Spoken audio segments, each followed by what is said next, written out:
Okay, welcome everybody to the evening session of Buddhist Global Relief's New Year retreat. And for this evening session, we are very happy to be able to introduce, from my perspective, I say two younger monks who are living at the Berkeley Buddhist Monastery. This is Venerable Jin Chuan and Venerable Jin Wei.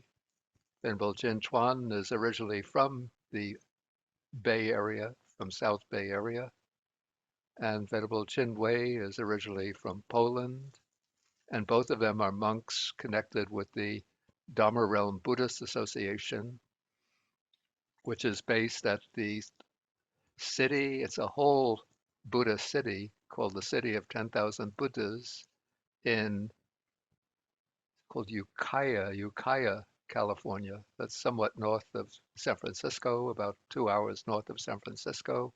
But they're most of the time they're staying at the Berkeley Buddhist Monastery and also at the new monastery that they've established in the area around Boulder Creek, the redwood forest that I visited actually this past the spring of 2023.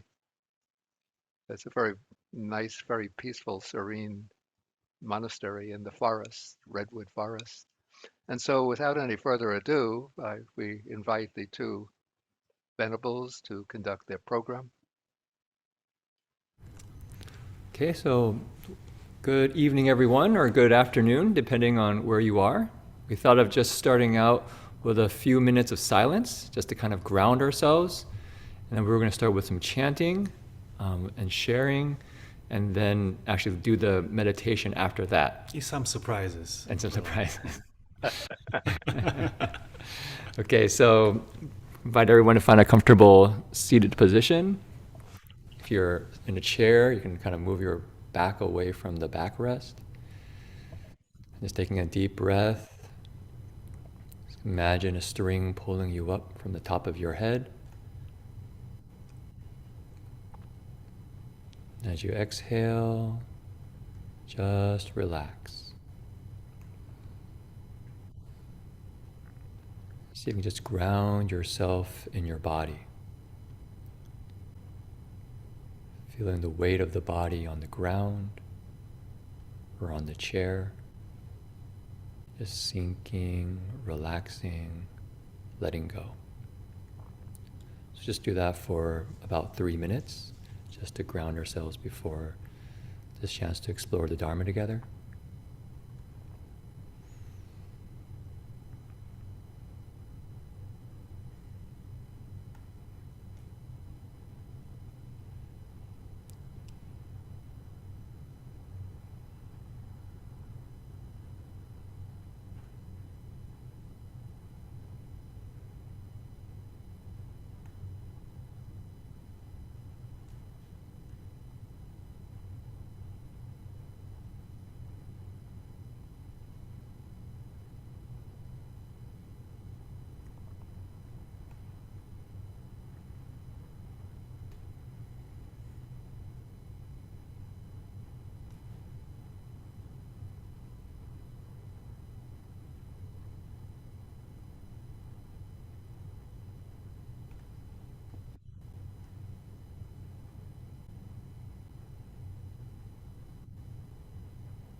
Okay,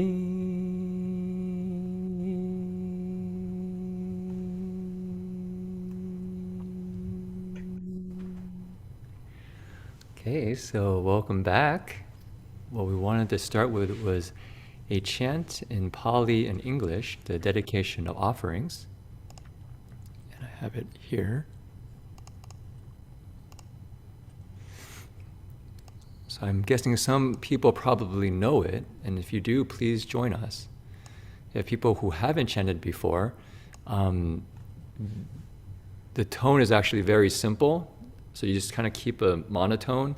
And when you see an arrow pointing down, you go down. And when you see an arrow pointing up, you go up. And so once you get the kind of the tone, just join right in. Okay. Invite everyone, please place your palms together. Yo som bhagava arahang samma sambuddho. To the Blessed One, the Lord who fully attained perfect enlightenment. Svakato yena bhagavata dhammo. To the teaching which he expounded so well. Supatipano yasa bhagavato savaka sangho. And to the Blessed One's disciples who have practiced well. Tamayam bhagavantam sadhammang sasangham. To these the Buddha, the Dhamma, and the Sangha.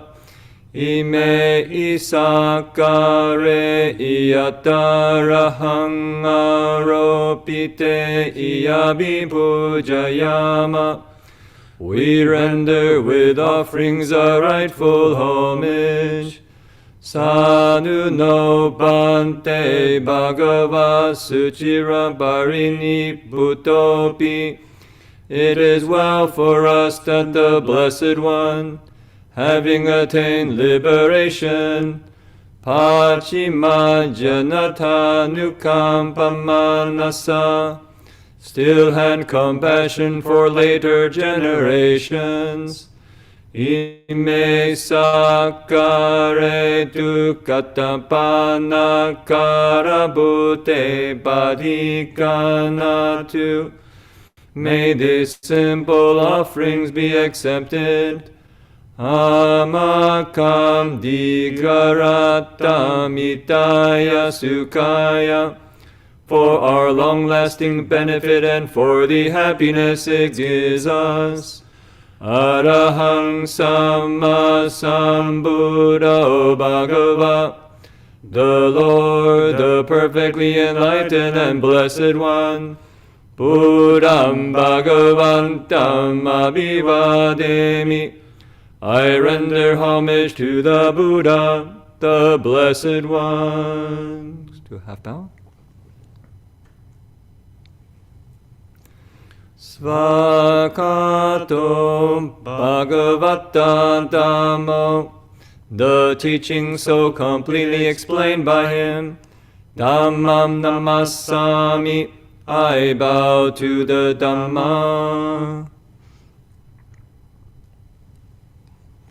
Supatipano Bhagavato Savaka Sangho. The Blessed One's disciples who have practiced well. Sangham Namami. I bow to the Sangha. If you can do the preliminary homage 3 times in Pali and then in English. Namo tassam bhagavato arahato samma sambuddhassa. Namo tassam bhagavato arahato samma sambuddhassa. Namo tassam bhagavato arahato samma sambuddhassa. Homage to the blessed, noble, and perfectly enlightened one. Homage to the blessed, noble, and perfectly enlightened one. Homage to the blessed, noble, and perfectly enlightened one.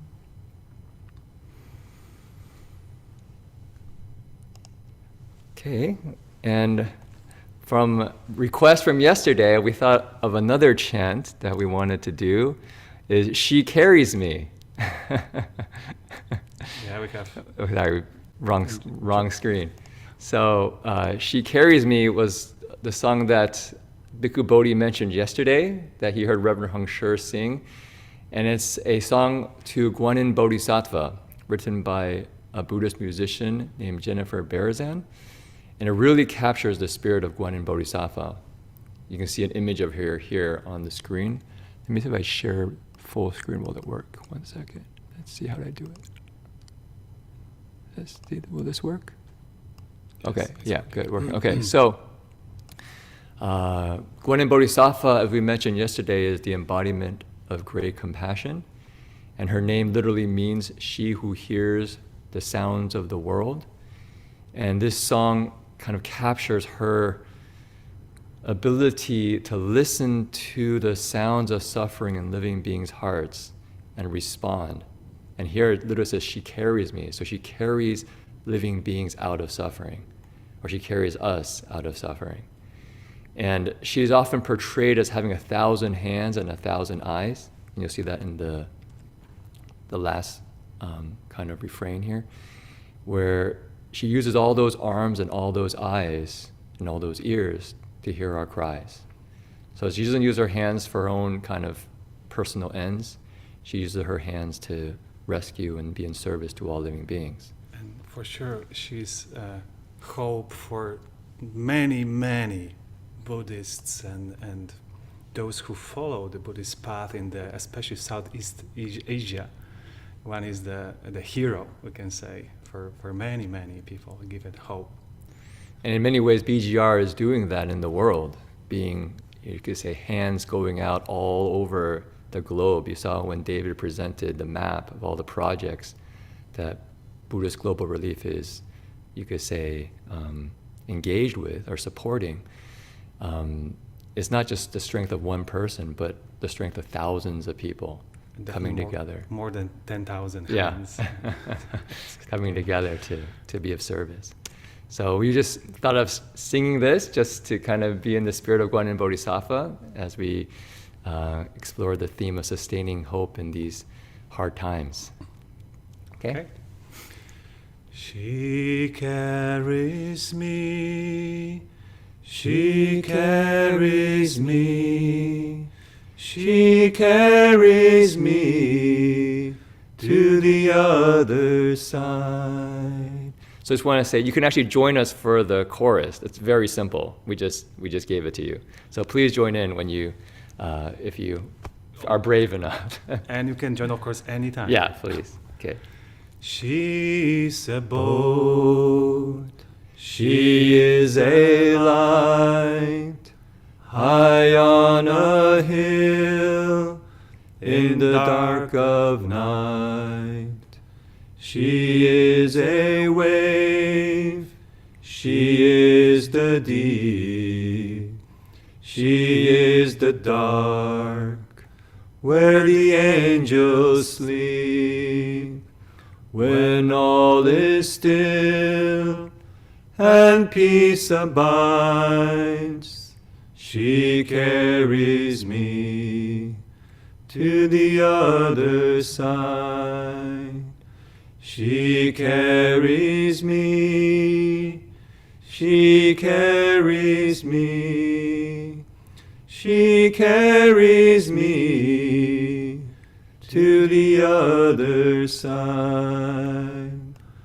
And though I walk through valleys deep, and shadows chase me in my sleep, on rocky cliffs I stand alone, I have no name, I have no home. With broken wings, I long to fly. She carries me to the other side. She carries me.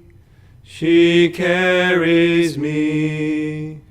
She carries me to the other side.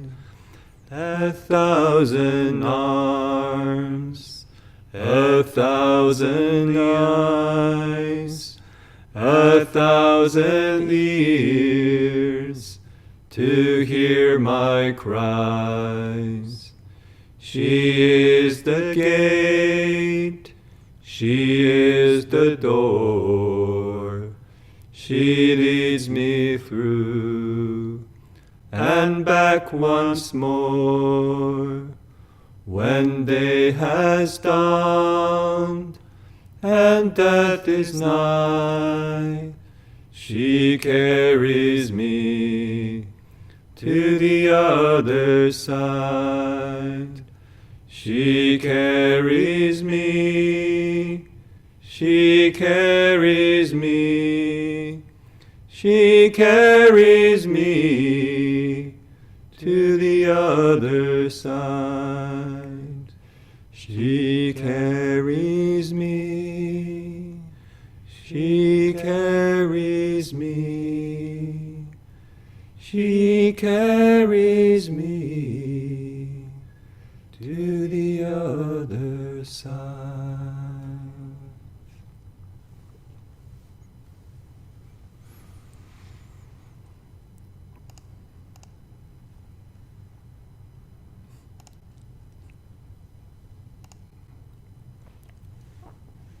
So today the theme is on sustaining hope in hard times. So we first thought of asking a question of everyone. When we go through hard times, how do we sustain hope? What are people's methods? So we thought to kind of gather everyone's wisdom. So maybe the first question, if you can access it in your chat box, you can just write, so what do you do when things get tough? The first thing what you go to. Yeah, what do you first thing you go to? Do you go to your iPhone? To Netflix? Look to see, what can I do to distract myself? Go to the fridge, open the fridge. Many of us go to music. Some go to the breath. Yeah, some go to the breathing meditation, loving kindness. So just invite everyone, if you could, just to write in the chat box, where do you go when things get tough? What are your methods? Where you find hope. Yeah. So give you a moment to kind of reflect. And you can find the chat box. If you have a menu bar, there's a box on the bottom that says chat. You click it, and then you can type. If you're on the phone, I think you probably need to scroll around somewhere. The Brahma Viharas. Bodily sensations. I go to the trees, definitely that's the place. We are in this camp. We're in this camp. We eat more. Eat more. Yeah. Oops. Prayers to Guanyin. Prayers to Guanyin. Nature. Remember other tough situations and how I survive those so I can get through this. Ooh. The Dharma through activities such as mantras and Dharma talks and my friends. Noble triple jam. My felines. Walk in the woods. I go for a ride and think of the Dharma. I meditate in the sand at the ocean. The great compassion mantra. Loving kindness. Dharma teachings. Shurangama mantra. Ooh. Knowing it's impermanent. That's a good one. Namo Avalokiteshvaraya. Go for a walk. Definitely, that's another one we definitely do a lot. Just get some exercise. Compassion in the Brahma Viharas. Compassion, yeah. Yeah. And home budget and verify food storage levels. Oh. Yeah, when COVID hit, right, people went directly to the shopping malls to make sure you got all your systematic approach. Yeah, my pet. Yeah. Yeah, many tools. Yeah, many tools, and honestly, we're in the camp of what works. That, as Bhikkhu Bodhi said in the afternoon, or in the morning for some people. No, in the afternoon or late afternoon. What kind of nurtures our wholesome dharmas and what doesn't kind of amplify our unwholesome qualities. And so going for the walk in the woods, maybe planning our lives so that we can be more responsible, turning to the Brahma Viharas or prayers or mantras, those are all very effective methods. And definitely have a good friends around. Yeah. Like we have here the whole community of that can kind of boost our hope and confidence. So what we thought of exploring today is looking into 3 areas of how do we sustain hope in our lives. So one is me, sustaining hope in ourselves. There's we, kind of in relationship with other people. And us, kind of all living beings, or this whole ecosystem that we are part of. We're not alone in this world. We're deeply interconnected with the fabric of the universe, you could say, with all living beings. And so we thought of exploring today about these areas, finishing with a kind of a meditation and maybe some time for questions. Question and answers. So, and as Jin Wei said, we'll have a couple of surprises along the way. We have a few surprises. So to begin, I think Jin Wei was going to share about how do we sustain hope in ourselves. So how we can relate to me, to ourselves. I carry me. Yeah, Guanyin Bodhisattva could be I carry me ourselves. to the other side. I can relate to Guanyin in my heart. And I a little bit want to elaborate. It's something what was very wisely said by Bhante Bodhi, about that one of components of hope we can find in faith is pasada, right? The trust that goal can be achieved, our goal can be achieved. But what I want to a little bit speak is that another edge of the faith, how to maintain and sustain faith in ourselves, in our abilities, that I can walk this path. I have strength, I have capacity to make good decisions, to kind of examine my habits and change unwholesome tendencies and so forth. And honestly speaking, it was challenging for myself. Definitely I have a faith in the Dhamma and the Dharma, in the teaching and the teachers, but definitely I was lack of faith on myself. And it takes a journey to reconnect to the kind of wholeness of myself. And I came from that kind of a strong narrative that actually I'm lacking. I'm not enough, I'm broken, something is not okay with me. And it's interesting, I have a long journey to find something can complete me. Other people, other ideas, and even Dharma or the teachers complete me. Oh, this teacher, oh, this mantra, oh, this an amazing method that can deliver this kind of sense of feeling okay with myself and kind of little bit boost of faith. It didn't work that well. And I was, using my example, I was very vigorous and full of faith in the Dharma and start very intensive practice in myself. Sometimes we joke there, we started as a Dharma Marines or Dharma Navy SEALs, no limitations, and the numbers become very important, How many times I bow, and I bowed a lot of times. How many mantras I did, how many hours I sit, and do things. But behind my mind, like as a tone background, I can hear the melody, I'm no good, I'm no good. So I constantly do I'm no good push-ups to kind of prove myself that I'm okay, prove to others I'm okay, my fellow cultivators I am okay. And I definitely find a challenge and a lot of internal kind of struggle and negativity, and definitely I stuck. I found I'm hopeless to some point that I am not even sure that I can go forward. I can sustain myself. How I can sustain this hope and trust in myself, And definitely the big shifts happen when we encounter a practice of actually Brahma Viharas. How I can sustain this hope? The answer is simple for myself. I can proudly and with full strength say metta or Brahma Viharas is this kind of a source of hope and source of nourishing, inner nourishing. And I really, today, we have a chance to chant all together with, and yesterday with Arya Dhammadipa, the Metta Sutta. And I really resonate with one especially part as we chant, that as a mother protect with her life her child, her only child, right? So we should have a boundless heart with all living beings. So the one part of this chant remind us that we have a capacity to really relate to all living beings with this deep compassion and kindness and see everyone as a big family. But it's another flip side of this reflection, that to protect inner kindness, inner gentleness is equally important like for a mother her child. So how we can nourishing this kindness, how we can nourishing our trust to ourselves and our abilities. And starting practicing metta, and especially very simple exercises like how I can relate to me, I can relate to my body. I can anchor my awareness and relax.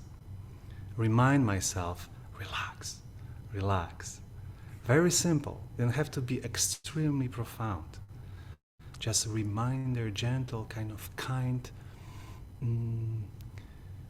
practice to notice when the tension arises, when the small irritation arises. Oh, the judgment comes. I can relax. Can I relax my heart? Can expand the heart.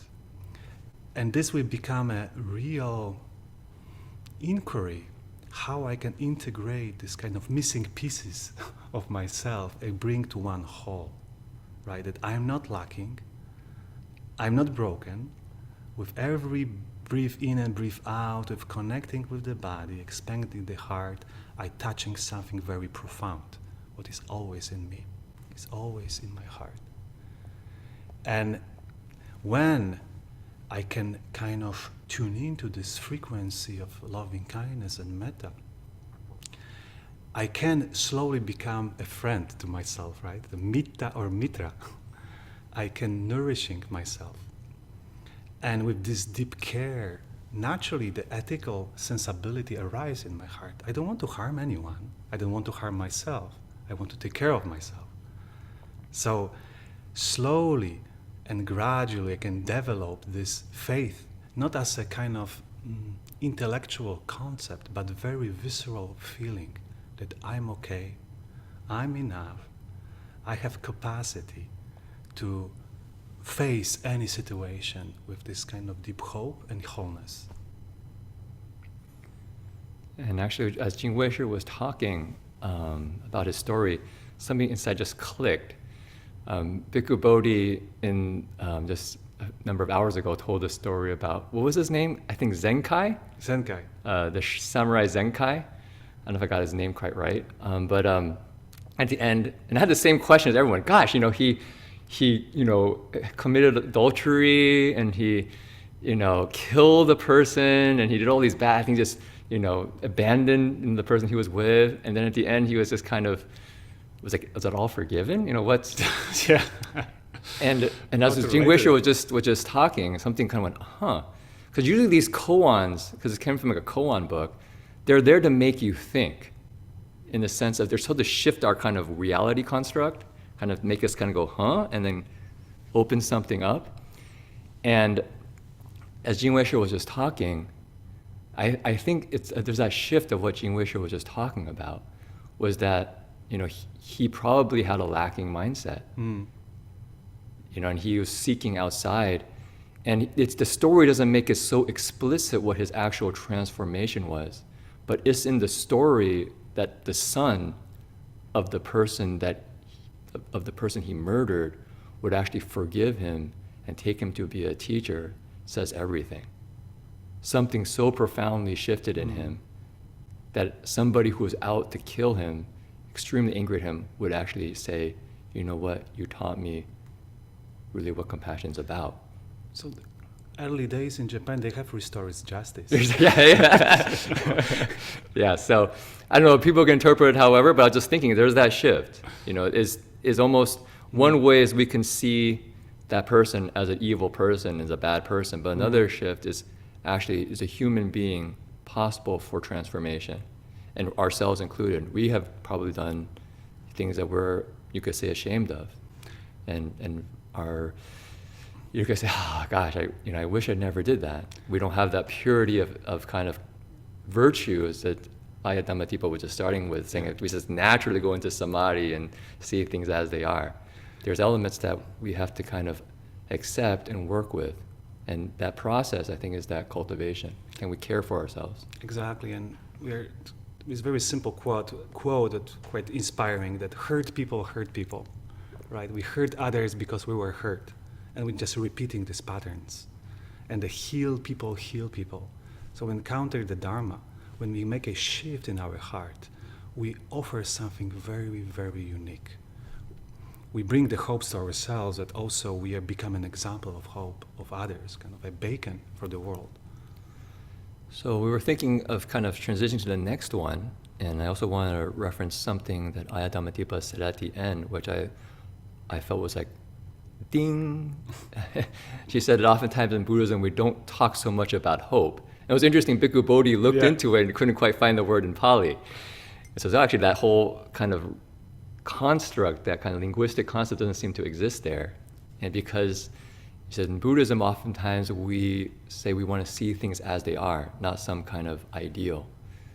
But then he said, but actually when you look deeper, there's a hope that we can see things clearly. And I think that's a very kind of key shift. That's saying, we're not kind of taking refuge, putting our hopes in some ideal construction of our minds. Like, it should be this way. I should be a certain way. I'm not that good. I'm no good. I don't match my ideal of how I'm supposed to be. And oftentimes we put that in our relationships as well.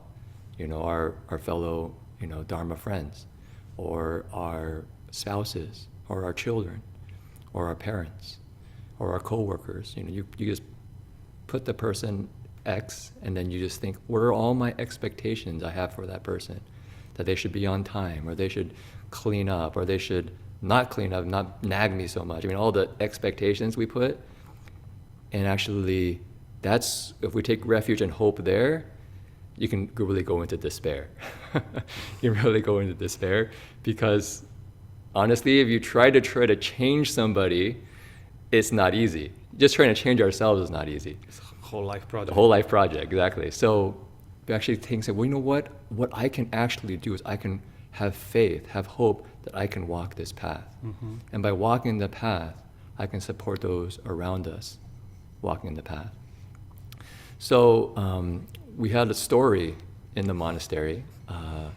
We have one of the guys is a construction worker, really tough guy. He kind of grew up on the streets, and just very capable. He ran a construction company, kind of gruff and tough.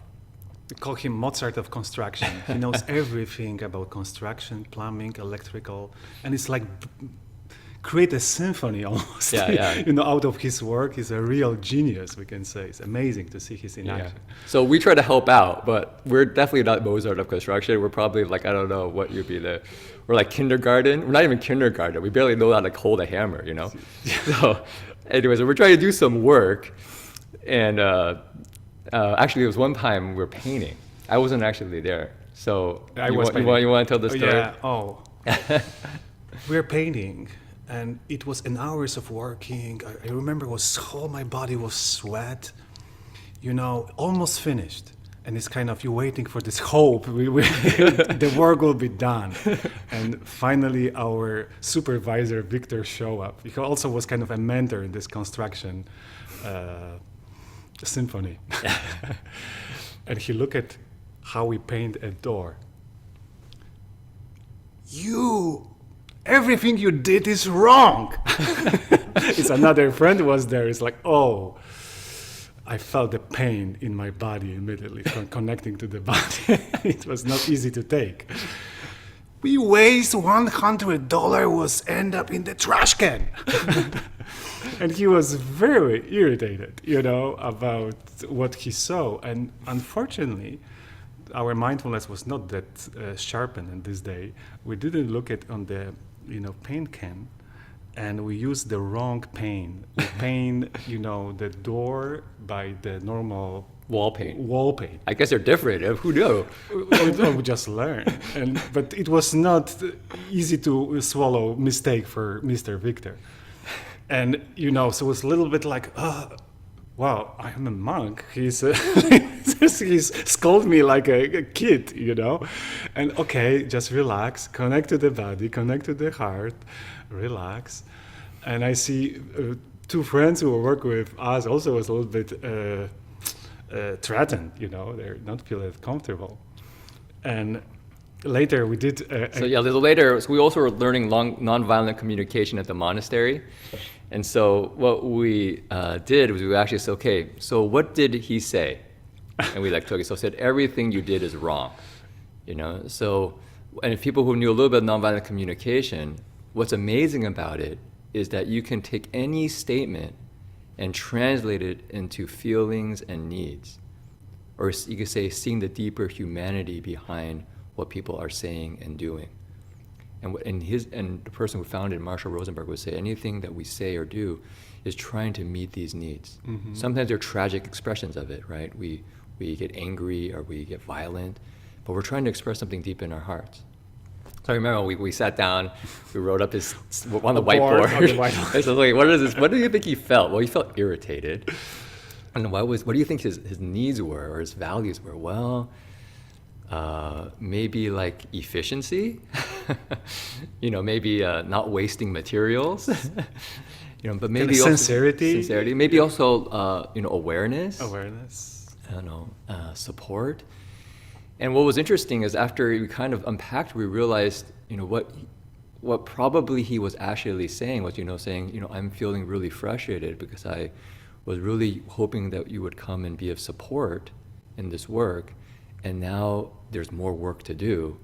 Can you in the future just please be a little bit more careful and look at the paint can and make sure you know what the label is saying. That could have been how he communicated, but how that expression came from the heart was more strong.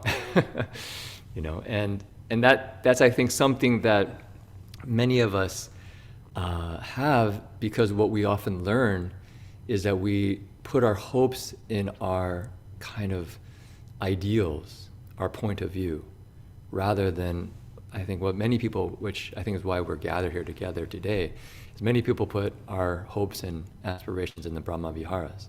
Is how can we stay grounded in the Brahma Viharas? And so in our relationships, rather than hoping that other people will act in a way that will, meet our expectations in our relationships, if we're coming from this ground of wholeness, it becomes, how can I relate to other people grounded in the Brahma Viharas, supporting their well-being?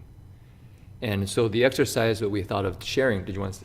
I just say that we did the same for ourselves, this kind of restorative approach. So what I felt a little bit irritated, and we go over all these emotions, what we felt, and what was the need behind them, and this be respected, need for harmony, and so forth. So we have a real conversation, what is truly in our hearts.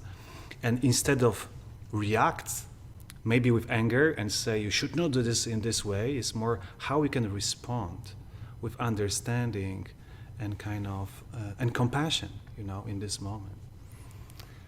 So what we thought of doing as an exercise is another one we've done in the monastery, and it's kind of fun. And I'll put it on the screen. It's a values exercise. This is a surprise. It's a interactive surprise. And so what you do here is, can people see the screen and the words? I know it might be a little bit small if you're on the phone, but basically it's a list of values on the screen. Okay, so here you go. And what I would maybe ask people to do is, if you look at this list, please pick 10 of them. It's a little bit hard. Usually we have a piece of paper and then people kind of put a check next to it. But if you have a piece of paper or something, you can kind of write it down. Or if you kind of have just a good mental note, you can just kind of look at the screen and see what are maybe 10 of them that you really value.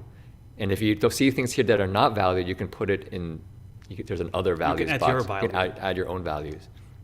And the reason we found this to be a very valuable exercise about values is somehow when we hear people's values, they become much kind of, almost like they become 3D. Usually we see somebody, we just see their skin. We see their appearance, and we kind of just see that part. But when they actually share what they really deeply care about, all of a sudden you realize, oh, there's a way that their whole life kind of is held together and what really matters to them. Mm-hmm. And we each express that in different ways. And so I just invite everyone, if you can kind of pick out 10 of them. And it's good to don't think too long. Yeah, don't think too hard. Just first intuition or thought you can just pick up. This is just values just for right now, just for this moment. Yeah, you're not being held to it. But it's interesting what we also find out, because we did many, many times in different circumstances, this exercise, that in the end what the value will come out is almost unchanging. This is another it's interesting discovery. So people are still going. We'll tell maybe one example of it for myself, and then people can keep choosing, and then we'll keep going. But I don't want my story to influence other people. But for me, probably my main value is authenticity. And actually that's very much why I want to become a monk, was because I felt that this life was the most authentic life I could live. And somehow I felt having to live in the world, oftentimes you might have to compromise your values. And in being able to be a monk, living in the Buddha's field, is like where this field actually supports our deeper goodness. And that's like our deeper authenticity. That's what this whole field is designed for. And so that's why I was interested in kind of walking this path. And knowing that Jin Chuan should value authenticity for me is how I can support his journey, how I can be authentic.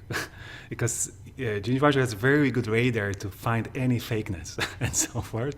So how we can walk together in this spiritual path and support each other's deep kind of things, what we deeply, deeply carry in our heart.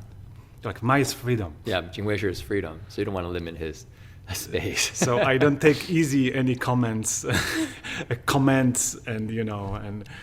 and orders, so to speak. Yeah. So, okay. So people, hopefully you picked your 10. So now what you need to do is you pick 5 out of those 10. So you can kind of just check 5 of those that you wrote down, or you look at the list, you kind of roughly knew which ones you picked. If you're typed on your keyboard, you can just remove 5 of them, or highlight 5 of them. So just pick 5. Okay. And yeah. Mm-hmm. Again, don't think too hard. You're not being held to it. You have already A plus. A. So 5. Okay, now just pick 3. So of the 5, I know this is not easy. You have to actually go down just to 3. So just pick 3 of those 5.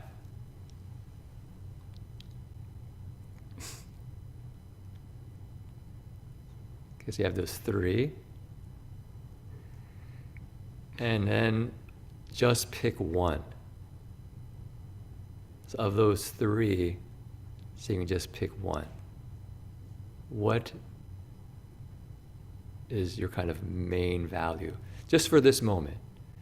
The other ones are clearly we also value, but just at this moment, we just pick 1. Which one would you pick? And for fun, we're wondering, would people be willing to type your top value in the chat box and just give a brief sentence saying why you value it? If you wish. If you wish. You can just put... Or you can just put your value.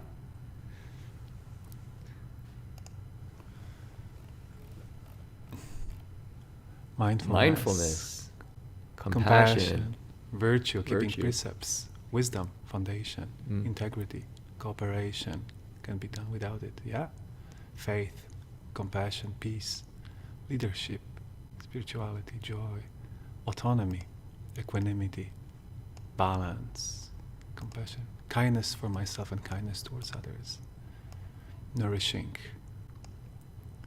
patience. But joy, spirituality, justice, leadership, I think love, gratitude. Something we might have missed there, okay. Gratitude. Kindness for myself and kindness towards others. Love, gratitude. Love, gratitude. A lot of gratitudes. Gratitude. So what we found being very meaningful for relationships, talking about relating from wholeness, is that rather than a relationship kind of being grounded in just meeting my expectations, having our relationships really being about supporting each other's deeper values and aspirations. Mm-hmm.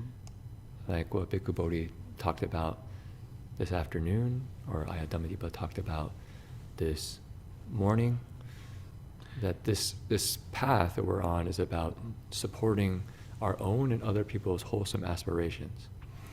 And we can add to it, usually what we do with this exercise, so we have a sharing, right? People choose, for instance, gratitude, and what really means for you gratitude, why you choose gratitude. And it's this kind of sometimes very interesting discovery, and the additional question, it could be, what is the value of your spouse or value of your parents, for instance? And sometimes it's not easy to answer that, ironically. Those people who are the closest to us, what they deeply value. And it's kind of showing, like Jin Chuan says, we can start seeing them in 3D. We can see humaneness. Yeah. And deep aspirations of these people and how we can support that. Yeah. I mean, it's actually quite powerful. What we found many times in the monastery is when there's something going on, maybe there's a little bit of tension, we just actually, when the tension we kind of a little bit dissipates, or people kind of all leave the monastery, me and Jin Wei should just sit around and think, so what do you think this person's really valuing here? Yeah. What do they really care about? And we kind of just spend, like a good hour just kind of thinking, do you think it's this? Just no, I don't think that's doesn't feel quite right. And we just kind of spend some time thinking about it. But it's interesting, when you kind of feel it and somebody else, you kind of confirm, it's like, our sense is that's it. And then so how do we support that person in that need or value of theirs?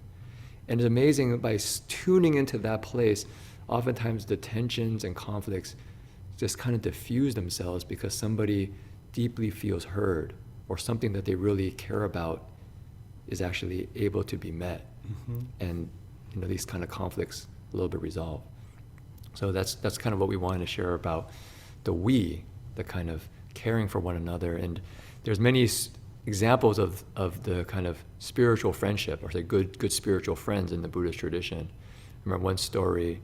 There's one story, I won't go into the details, but you can look up for yourself, called the Quarrel of Kosambi, where these monks basically got caught in their views and started fighting with each other, to the point when the Buddha actually came and had to tell the monks and say, stop fighting. And the monks basically told the Buddha, world honor one, appreciate your care, but we got this handled ourselves. This is our business. It's our business. We don't need you here. And the Buddha actually left, because these monks were just...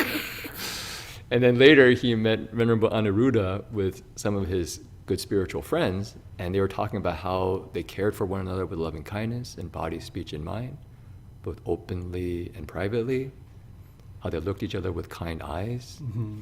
I really liked that when they said, I think I'm so grateful to have such wonderful spiritual companions that when they have something that they wish to do, I think to myself, why don't I put aside what I wish to do and do what they wish to do? It's like, wow, that's so practical. There's some of these basic human principles, And when we go out for alms round, whoever comes back first puts out all the sitting mats, and cleans up and stuff. We don't compare, all this stuff. We just do what needs to be done, taking care of one another, and then we practice. So that spirit of spiritual harmony and community and support is very deep in the Buddhist tradition. Of course. So then the last part that we wanted to look at was us, was the kind of moving into the sense of all living beings. And all web relationships. How we're all connected. I think in the suttas, I remember there's some suttas that talk about how living beings, all of them have been our parents at some point. All beings have been our fathers, all parents have been our mothers. I believe in those suttas, the reflection is, wow, actually we've been in this samsara for so long and we need to get free. So that's one way of using that, is to realize a kind of urgency in needing to practice to get free. In our tradition, there's a sutra called the Brahmanet Sutra, where it also makes that reflection. It says all living beings have been our parents.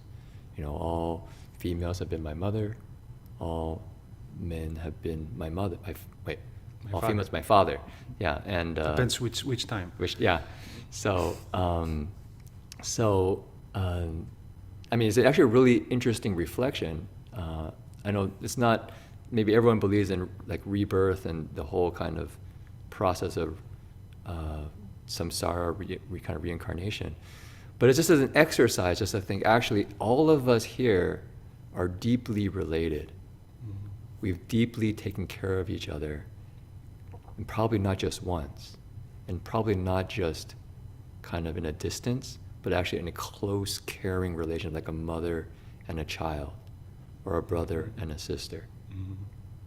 And when you start to think about it, it's like, wow, we're deeply connected in this web of care, all of us. And our lives are sustained through this care. We have an ancestry of thousands and thousands and millions of ancestors who allow us to be here today. There's a Native American poet named Linda Hogan, and she has a line that we often like to quote. She says, "You are the result of the love of thousands." And it's an interesting reflection to think about, right? We're here because of the care of thousands of people allowing us to be here. So we're not this kind of nomad, or atom, this kind of monad, kind of just separated from all of existence. We deeply are interwoven, embedded in this whole web. Another image that's also given in our tradition is Indra's net. Mm-hmm. I think people might have that kind of also familiarity, but I also felt to be a very beautiful image. They say Lord Indra has a net that has these pearls in it. And each of those pearls is beautifully reflective. And it reflects all the other pearls on the net. So in one pearl, you see all pearls. It's a little bit like the Zoom, you could say, although we can't quite get the same effect. But you look at this Zoom screen and you see like 25 people. And so in this each pearl, you see the infinite pearls of the net. And what's interesting, if you think about it, is because these pearls are inter-reflecting, in each pearl, you see that pearl in itself as well, inter-reflected, kind of infinitely inward as well. So you get this infinite connection outward and an infinite connection inward. And to me, this is kind of our world, you could say, that we're all deeply connected to one another. And then how do we, you could say, sustain hope, sustain this kind of care for this whole web? And so sometimes it's trying, because we find that in the web, there's things that are broken or seems to be painful, like the wars that are happening all over, or the beings who are hungry and starving. Often not because simply they don't have access to food, but oftentimes people who, maybe say, prioritize profit over people's well-being. Mm-hmm. And it's just painful to see that and to feel that, and to also know that we're deeply interconnected with that. So, yes, and as we see, this is kind of quite a radical shift when we start seeing others as that they are deeply related to us in many different ways. So the label Palestinian, Jewish, Polish, American just become a label. It's something much more deeper. We share very deep humanity, all of us, and can we all the time be aware of it? And it's like Bhikkhu Bodhi mentioned, they're not just numbers somewhere. Mm-hmm. They are living human beings who have their families, they have their worries, and so forth, and can be connected and remind ourselves that we are the part of this big web. I want to maybe share one story, what kind of very deeply touched me. Remember February 24, 2022. Many people was shocked when they seen the break news. The Russia attacked Ukraine. They said they fired missiles, dropped bombs, destroyed buildings, even whole cities kind of disappeared in a few minutes. And after a while, people, especially in Europe, found that we are witnessing the biggest armed conflict since the Second World War. And it's still going on, as we know. And we don't know how long this is going to take. And what's happened, people in the second or a few seconds or minutes, they have to grab whatever they have, grab their children and run, right? This is the destiny of refugee. You have to leave, you have to find a safe place, safe shelter. And as we observe in this particular conflict, that like over 8 and 9, 10 million of them have to leave their homes and find new homes, temporary homes, shelters. They don't know where they go. Many of them came to country where I came from, Poland, and I remember it was maybe a month after that war happened. I called my father, and my dad used to sometimes work in Warsaw, and he stayed in the kind of a big hotel, what for many months was completely empty because it was still COVID going on, and there's no visitors, only himself and someone else in the huge building of hotel. And I called him, and suddenly many people was super populate the hotel. All the rooms were full, and mainly what he saw and heard was women, children, and elder people from Ukraine. They just came and found temporary shelter over there. And I called my father, and he's sharing, wow, I see them everywhere. And you know what? Every day at 7 p.m. is a moment of silence, and all of them pray. All of them pray. And when my dad is showing to me, he was weeping, his tears in his eyes, it kind of, I have the same response, kind of very deep touch with this pain of those people, but also some hope arising as well when we have a spiritual grounding, when we feel connection with each other. We got a strength.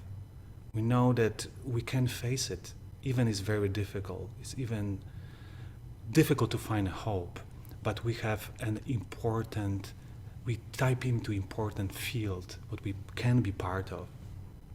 So it was very kind of humiliating, but also a very touching and then story. And honestly, it was one of the few times I see my father so deeply touched by religion, so to speak, who is normally kind of agnostic atheist. And this moment, wow, where I go is very tough. For them, answer was very simple. Let's pray, let's chant, let's invoke the power of triple jam in our sense. So we have a kind of safe island when we can find a shelter. We find a refuge. So it's so important to be prepared. That hopefully we not will experience that. But as we know, even right now, is 120 active armed conflict in the globe. what was kind of mind-blowing. We heard a few of them. Of course, what's happening in Gaza is very deeply challenging the sense of hope for us. But at least we can feel deep connection with all these people. And as BGR is a wonderful example, when we find a challenge, we see also opportunity to show our kindness, to show our support, and all this, our actions really matter. So I think exactly in that spirit, BGR actually, I think, provides a lot of hope for a lot of people. Mm. So this hope of us, you can say you can connect to some greater, you could say, spiritual vision or energy for Ukrainians, praying, I would say, probably to God. For us, as Jin Wei said, in the Buddhist context, it would be maybe invoking the power of the triple gem, the Buddha, Dharma, and Sangha, or Guanyin Bodhisattva. Depends on, where do we go when we really look for kind of spiritual strength. But oftentimes, if you're in a place, I think, David, when you're sharing those statistics, again, those aren't just statistics, they're actually real people. Hundreds of thousands, millions. And I think he said like 3.1 billion had food insecurity or something like that, right? These people who aren't really sure where their next meal will come from. And you can just imagine the hope that they feel when some group sponsored by BGR, partner with BGR, says, you know what, we'll deliver you a healthy meal with a sense of gratitude that we can give this to you. Not because we're looking down, but we actually, because we really care about you and really honor you as a person. And we want to support you on your spiritual journey, on whatever path that you walk on. We want to give you an educational opportunity so that you can actually find a meaningful life. We want to provide meaningful livelihoods, especially for women, so that they can, because they support so many people around them. Right? There's these things that Buddhist Global Relief is doing that takes us out of just, you could say, meditation and just kind of grounding ourselves in the Brahma Viharas into kind of compassion and action. And in many ways, that's, I think, Bhikkhu Bodhi, when he wrote a lot of these articles, which was quite inspiring, was saying basically, as Buddhists, there's a lot of sitting, a lot of mindfulness, and kind of, may I be well, may I be peaceful. And that definitely has a very profound effect on the well-being of our lives. But then seeing just the kind of, the places of pain around the world, in our society, in our families, in the kind of whole ecosystem, say, you know what, I want to respond with a place of compassion, not just kind of with sending thoughts of goodness, but actually sending real strength. And we heard the story in the beginning about how David with Bhikkhu Bodhi started talking, and then they kind of grew. From a few wholesome intentions. Yeah, wholesome intentions, but actually taking something network into reality. And then we all benefit from the ripples of that, being to be part of that in our own small ways. So that was kind of our reflections on us. Yeah, I love always quote in this kind of situations, and one of our hero, Mr. Rogers, Mr. Rogers' Neighborhood. And he says, when I was a boy, I would see scary things in the news. And my mother would say, look for the helpers. You always find people helping. And today we see so many helpers in this call, in the BGR network. And this is the real hope, right? So we can once see the catastrophes and all the challenges, but behind this is so many hands to want to bring relief, give a hand, and devote their lives to make a difference in the very real way. Okay, so I was thinking maybe we could take a little bit of a break. So we've been sitting for about an hour. As Bhikkhu Bodhi said, we can get some tea if you like, or use the restroom.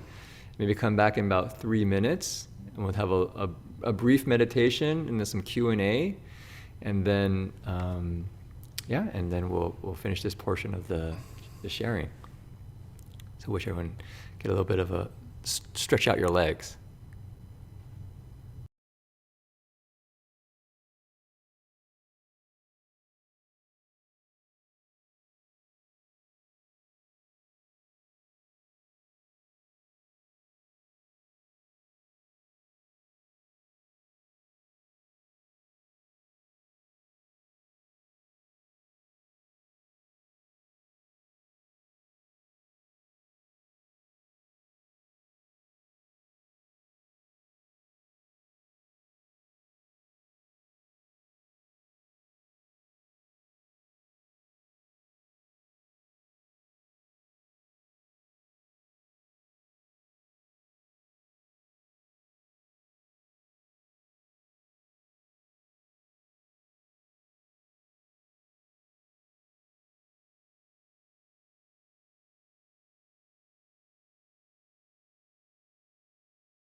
So welcome back.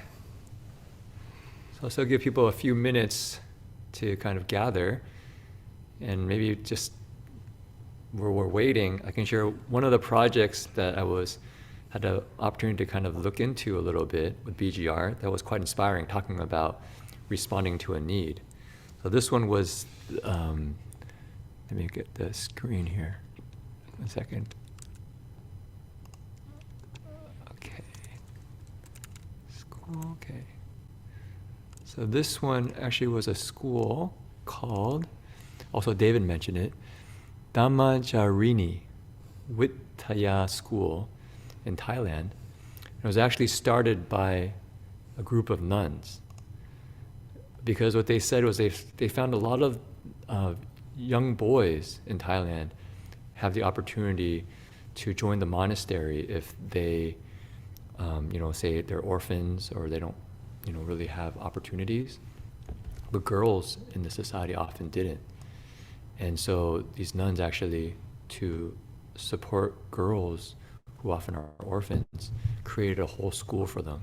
And this is that school. So this is the first and only free Thai boarding school administered by Buddhist nuns.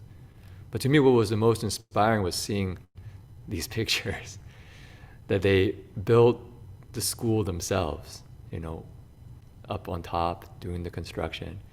And there's just that heart of saying, I'm deeply interconnected.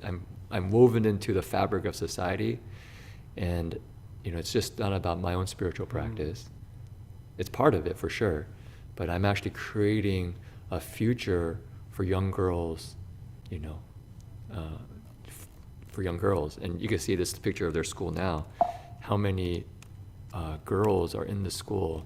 And you can imagine each of those girls will actually be going out into the world having been educated in this place of being really cared for. And so BGR helps support some of the meals at the school. So anyways, there's many stories like that. There's other ones like the backpack medics of, I think, Burma. They actually have to leave their country because it's, has war, and they come back. They actually go get trained, and they go back into these war-torn areas to actually be healers. You can just imagine that. You escape, but then you actually go back so you can just support people's well-being. So anyways, there's these story after stories of people, as Jin Wei said, being the helpers. Okay, so I hope everyone's back, and if we can kind of find a comfortable position, like we said in the beginning. And if you're sitting on a chair, you can kind of sit up straight so your back is not against the backrest. You can plant your feet on the floor. You can put your hands on your lap. If you're sitting on the floor, you can sit cross-legged with your back straight. As Jin Wei said, we found the most important thing to start with for meditation is just learning to relax.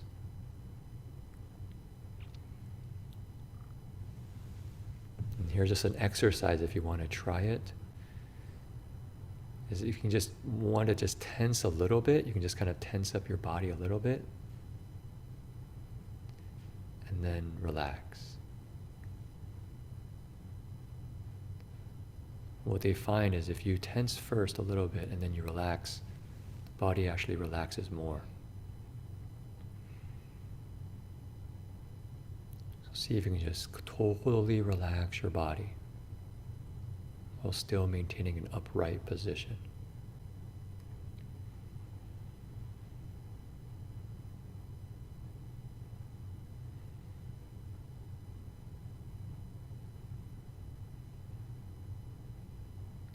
And then just breathing in very naturally. Breathing out.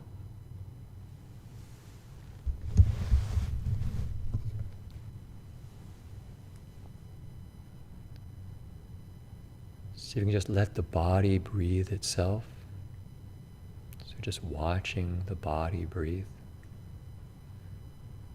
Not applying any cognitive effort.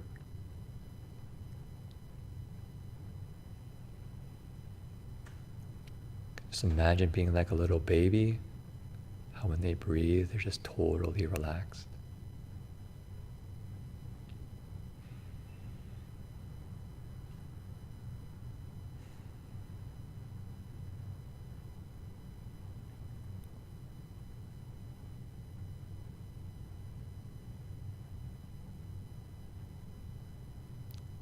So in this meditation, we'll go through the me, we, and us. So starting with me, just finding that wholeness in ourselves, wishing ourselves well.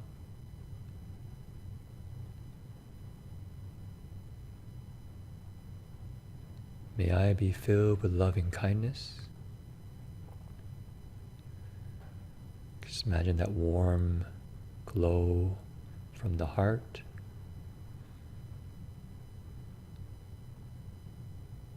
Radiating out and filling the body.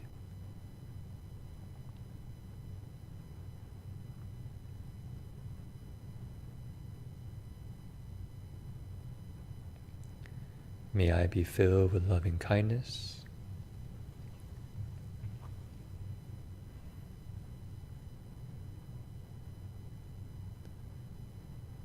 Just accepting things as they are. Accepting ourselves as we are. No expectations.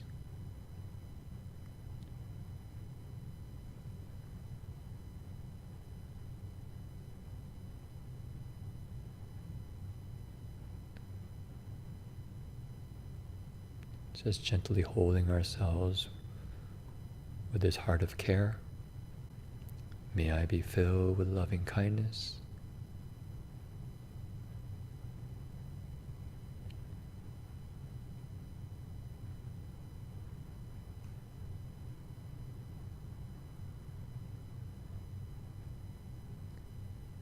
May I be well.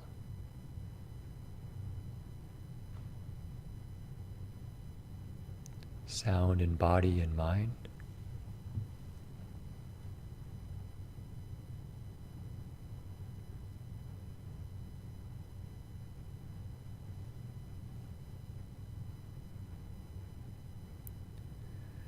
May I be peaceful and at ease. Find this inner tranquility, stability. The body's relaxed.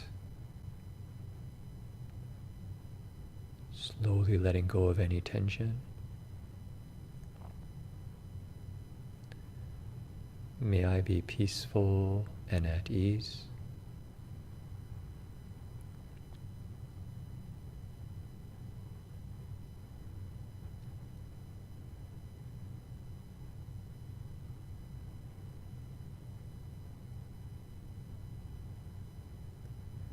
May I be happy.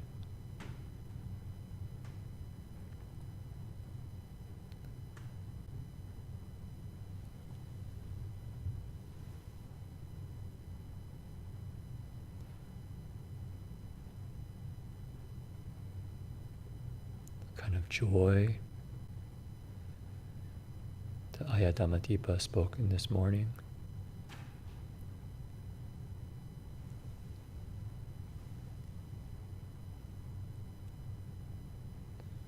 Heart free of regrets.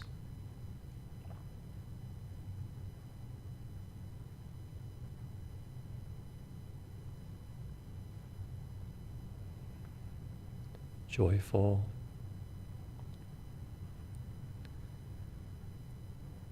May I be happy.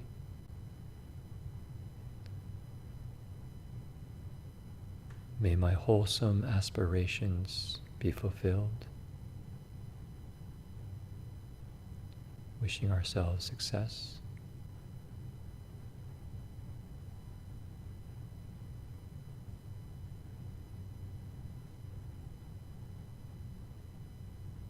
Or may I live with integrity with my values.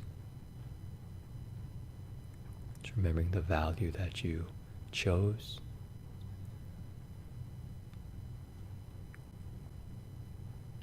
Wishing ourselves the ability to stay true to what really matters to us.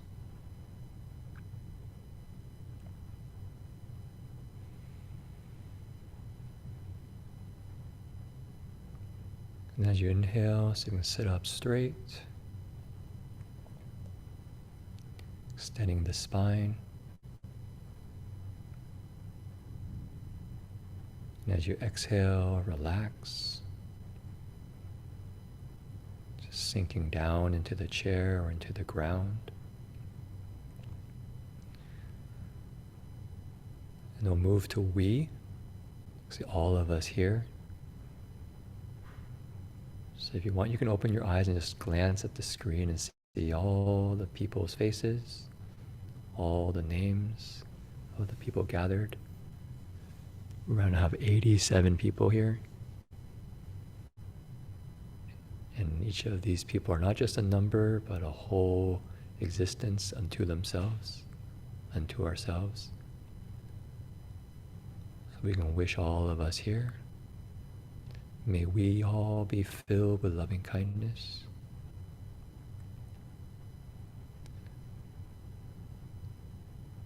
Radiating this warmth to everyone.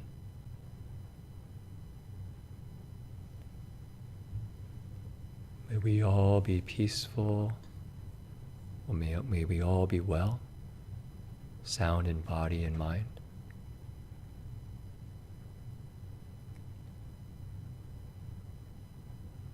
Letting go of any anxiety or worries.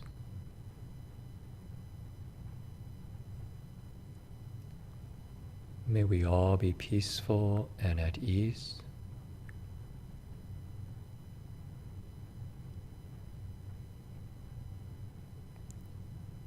May we all be happy, deeply happy.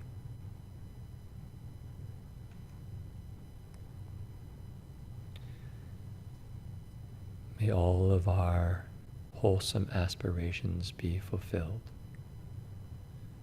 May we all live with integrity with our values.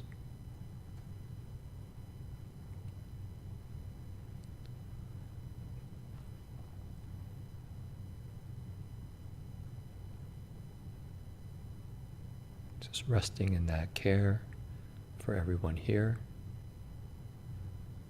So also imagining being cared for by everyone here in this caring field of loving kindness, of acceptance.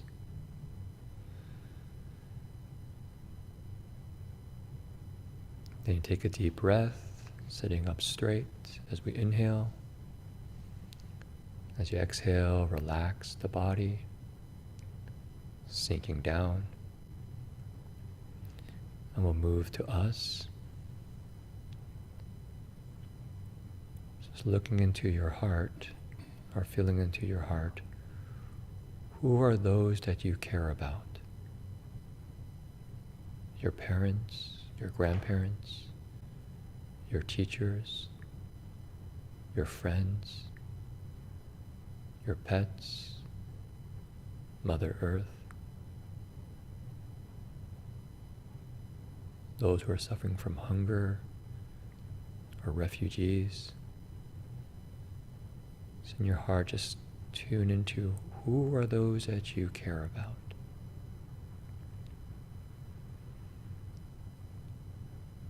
And then you can just imagine everyone here in this call. Imagine who is it that they care about.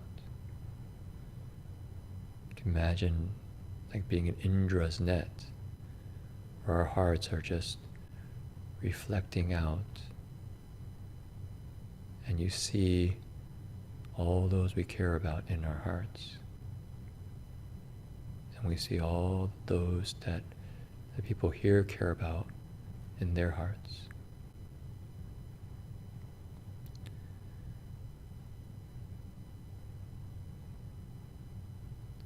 And see if you can go one more kind of reflection out.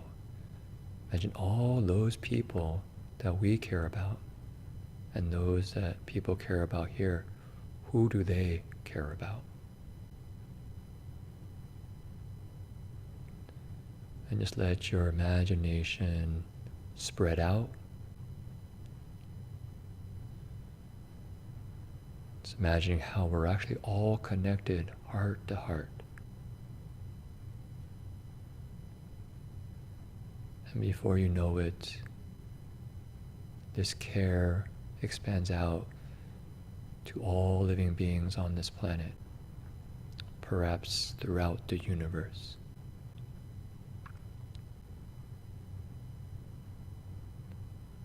Above and below, all around us.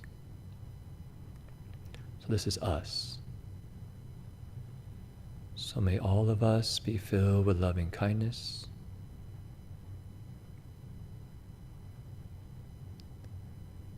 May all of us be well.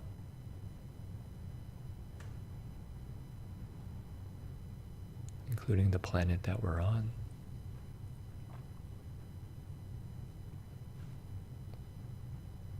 May we all be peaceful and at ease.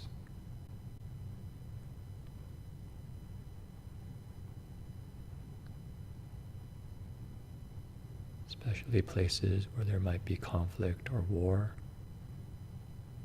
anger and violence.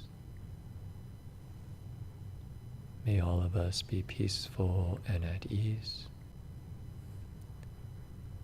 finding the deeper place of refuge in our hearts.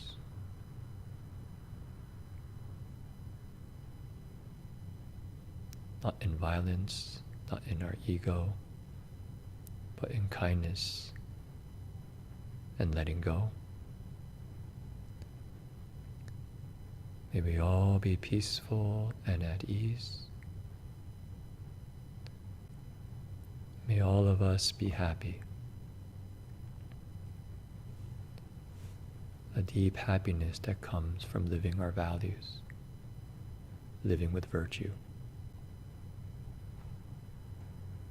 living in tune with reality, with how things are.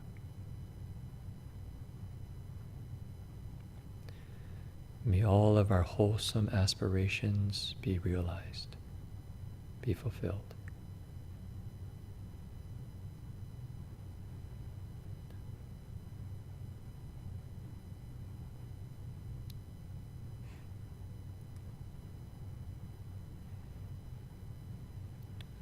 So we just take a deep breath, sitting up straight. Exhale, relax. See if you just come back into the body and just see if you can observe, how does the body feel? How does the body feel when we care for ourselves, care for those around us, and extend our heart out throughout the universe? In many ways, our bodies have a deep wisdom to it, has a deep wisdom. Just like it remembers trauma, it can remember kindness. So if you can just relax, just ground yourself in that experience, just for a few breaths.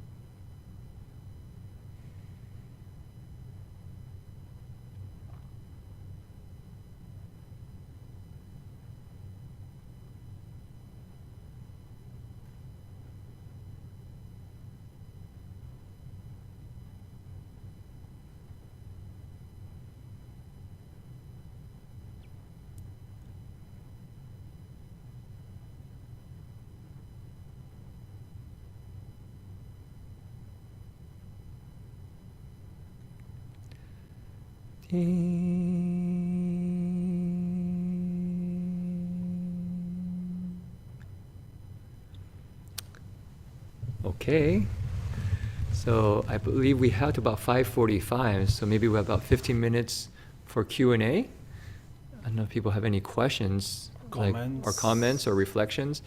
You can raise your hand, and then we can just take the questions as they come in, or you can type in the chat box as well. So I see somebody has raised their hand.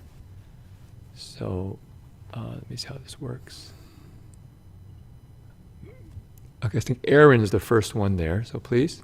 Mm-hmm. Yeah, hi Venerables. Thank you so much for those beautiful reflections. In my kind of exploration of generosity, and kind of moving through my Dharma practice, giving has kind of changed from charity to me into something different, where the giver, the receiver, and the gift are all interconnected, are all in relationship, and they're all empty of a separate self. So, this is something that is becoming really prevalent with me as I explore this paramita. And I was just wondering if you could talk about kind of transitioning from a place of generosity with charity into a place of generosity coming from connection and relationship.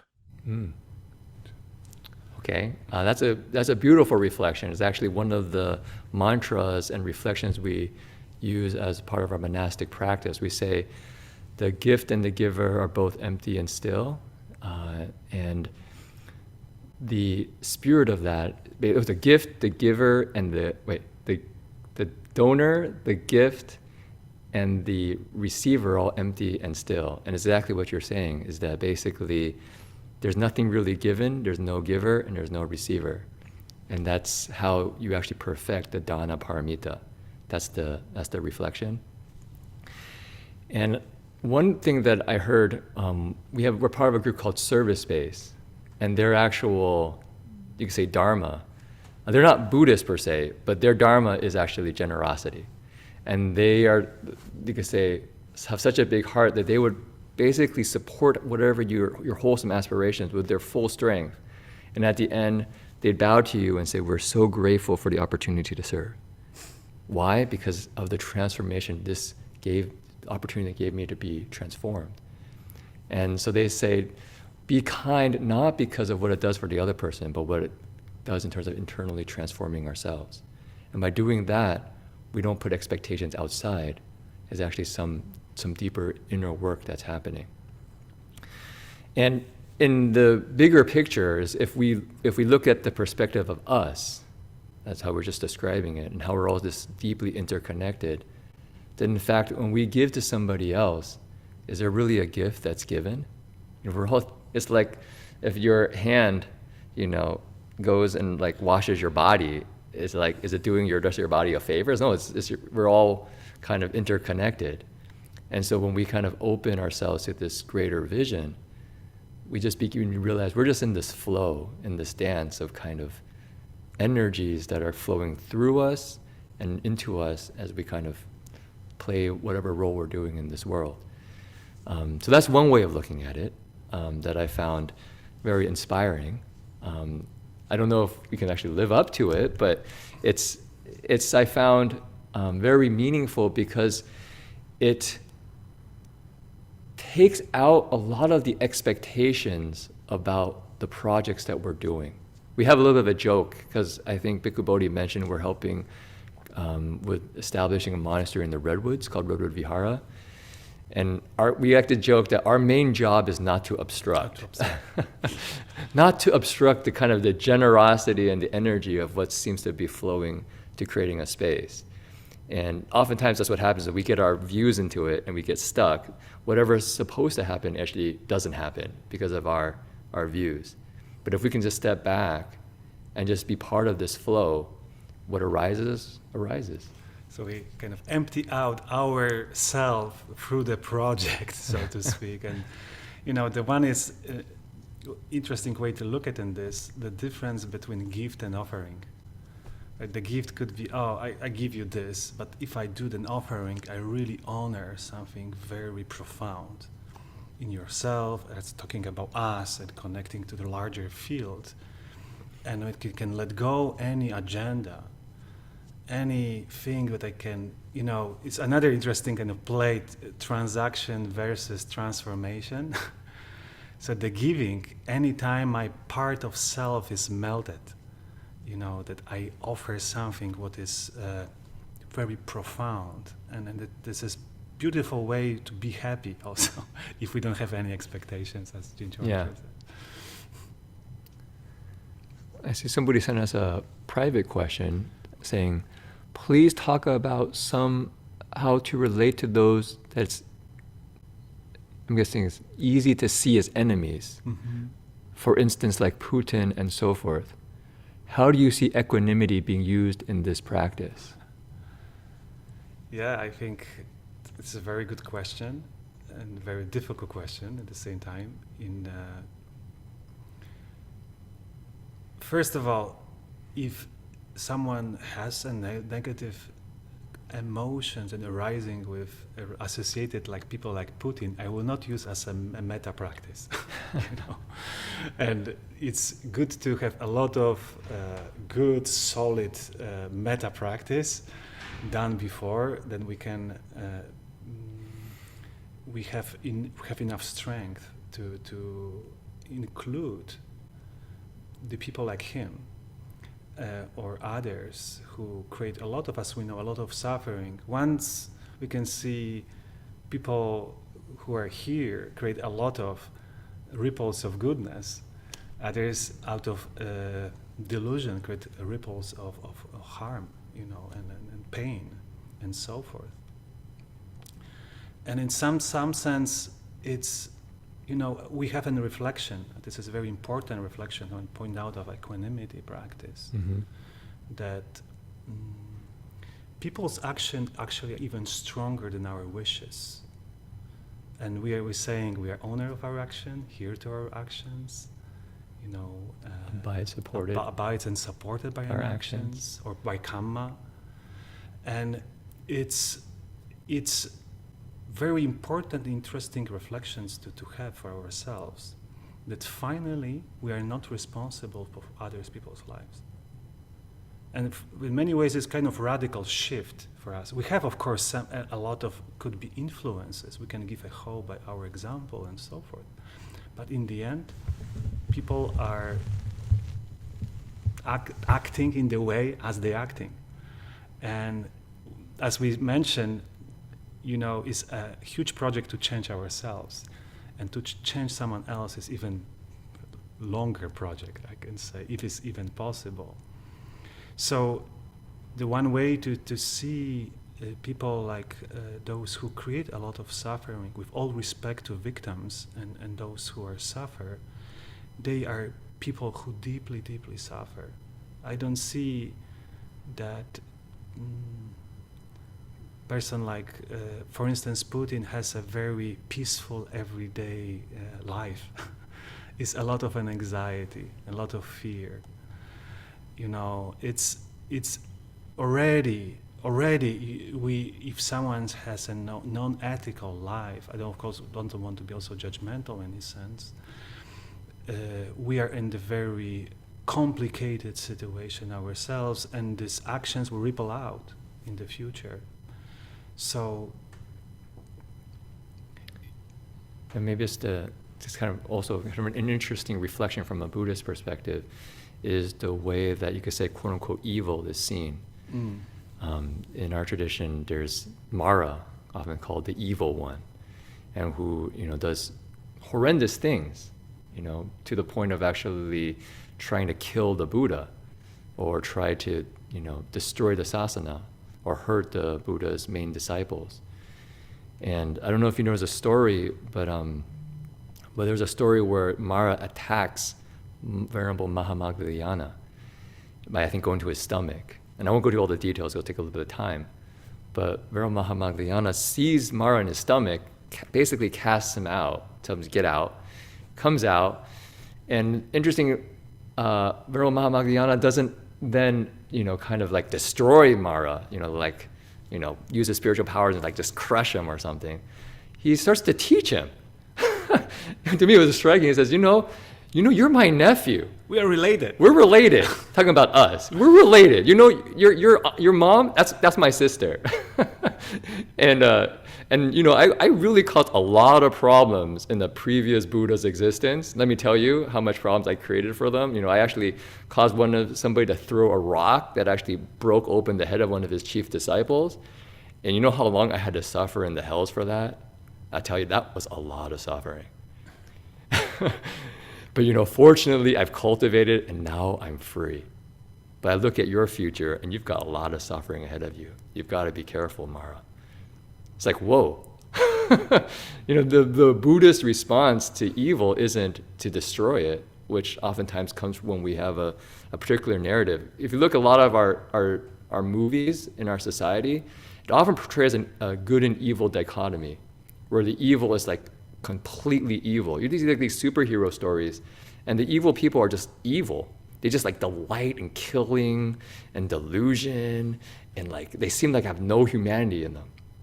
Well, that's not usually the Buddha's story. The Buddha's stories look long and see that every living being has this potential for awakening, but we just get covered over in delusion and our attachments and our pride and our ego and our greed, and it just locks us into this pattern of suffering.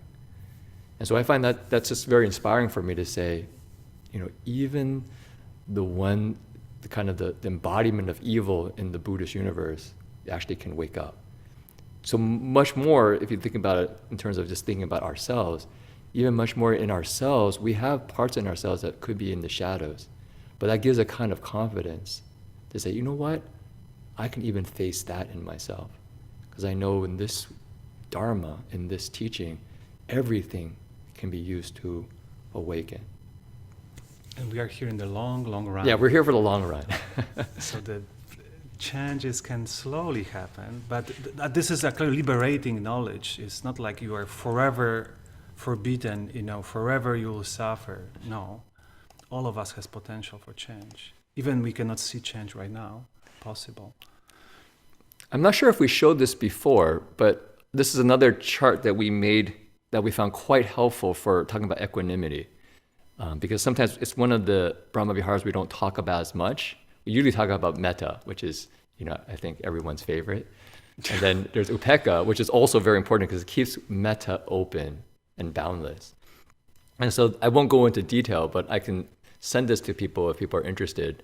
But basically, it's like a kind of visualization exercise, but a kind of embodied visualization where you actually imagine yourself, for instance, dependent on another person or situation for our sense of well-being and identity, right? And everything that comes along with that. What's the sensations in the body? What are the emotions that we have? What are the thoughts that we have? What are the actions that we take? Then we imagine ourselves with equanimity, with a sense of balance and ease. And if people are familiar, there's also the near enemies of the Brahma Viharas that kind of look like the Brahma Vihara, but actually are not the Brahma Vihara. So the near enemy of equanimity is indifference. So it's this one's, imagine that you've had enough, I've had enough, and the person or whatever's going on doesn't meet our expectations anymore. And so we just shut down our heart and say, I have enough. I'm just going to close down my heart. And it might look like equanimity because it seems like we're not getting moved, but in fact, we've actually locked down our heart. Again, you can look at each of these from sensations, emotions, thoughts, and actions. And I just show this just as a kind of a reference. And just look at the equanimity line here. So for equanimity, if you look at the sensations, emotions, thoughts, and actions, this is just kind of an exercise that we did for ourselves. If you look at, for instance, the thoughts of equanimity is I accept things as they are. Versus when we're dependent, we're very judgmental, especially to ourselves, because we're often using other people's standards on ourselves. Questions are, am I good enough? Do they like me? Or I have a thought, I need you. You're my solution in life. Or they need me. I can save them. Right? Versus everything's okay, no problem. I care about you, but you're responsible for your own life, like what Jin Wei said. I care about you, but I can't control your happiness and unhappiness. And of course, the near enemy, I don't care. This doesn't matter. You don't matter. I'm too cool, important. You can put whatever you like adjective there for this. I'm too cool for washing the dishes. I'm too important for this kind of work. I don't need anyone else. Other people are just a nuisance for my cultivation or my spiritual life, right? You can just put in the block. But it's interesting that you can start to catch yourself in those thoughts. Anyways, I see we got to about 5:45, and we can kind of finish there. So we want to send the charts and the song. Yeah, we can do that. Yeah, no problem. But I think that's where we got to for our time. So I want to pass it back to Venerable Bhikkhu Bodhi, and very happy to be with everyone this afternoon, evening, or morning, wherever you are in the world. How beautiful to start a year. Yeah, it's a beautiful way to start the year. So thank you. That was very beautiful and deeply moving and illuminating presentation. And I like very much the way the two of you just seem to complement each other perfectly. And even though you're relatively young, but you have a lot of experience and wisdom and good heart to share with all of our people. So I'm sure everybody has been appreciating this. Okay, so now I'm going to introduce one of our staff members, and this is Tricia Brick, who is the director of our communications. And she will give us a little bit of word about Buddhist Global Relief. So Tricia. Thank you, Bhante. Thank you, Venerables. And thank you to everyone joining us to practice today together. I hope that, like me, you're all finding hope and inspiration in the Dharma to help support us all when times are difficult. Finding motivation to reach out to support others as well. Buddhist Global Relief was founded in the belief that through the Dharma we can create a better world for everyone. And today I'd like to share this one image that has given me hope lately. Let me see.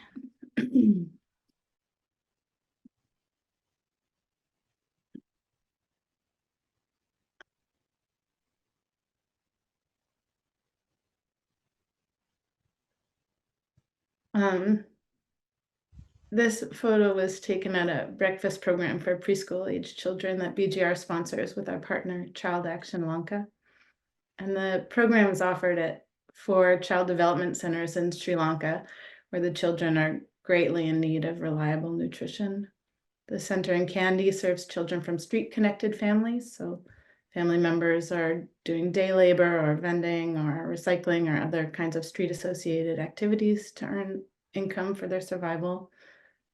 2 centers in the east and the far north of Sri Lanka serve children from areas that are affected by the civil war. Many lost family members in the conflict, and a majority of the children there come from single-parent families. And then in another center in the Mountain District, there's a center that serves the children of low-income laborers at tea estates. What's so powerful is before we started this program just 2 years ago, the children's breakfast at the center was just a glass of milk. And at that time, 1/3 of the children were underweight as a result of inadequate nutrition.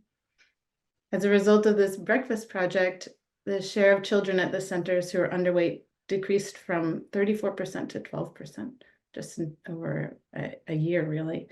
So with their nutritional needs met, these kids could concentrate and play games and learn and engage with their peers and caregivers in ways that they couldn't before.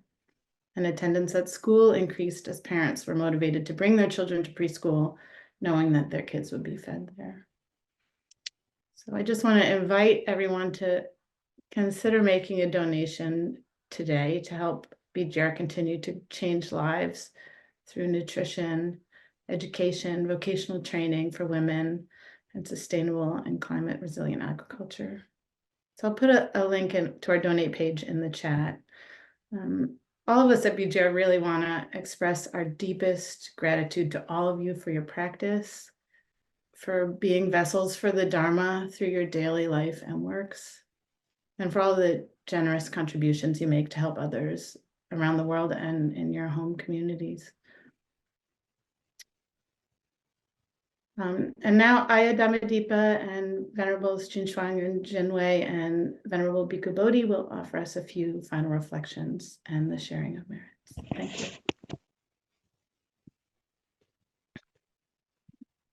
Okay, so I think we can go in the order that I have in the schedule. So we could begin with Ayya Dhammadipa. Okay. Thank you, Venerable.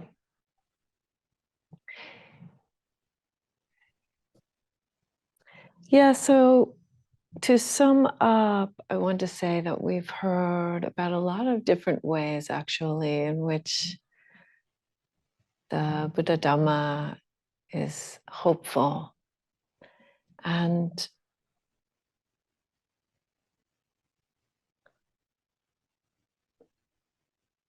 in this world in which there is so much difficulty, in which there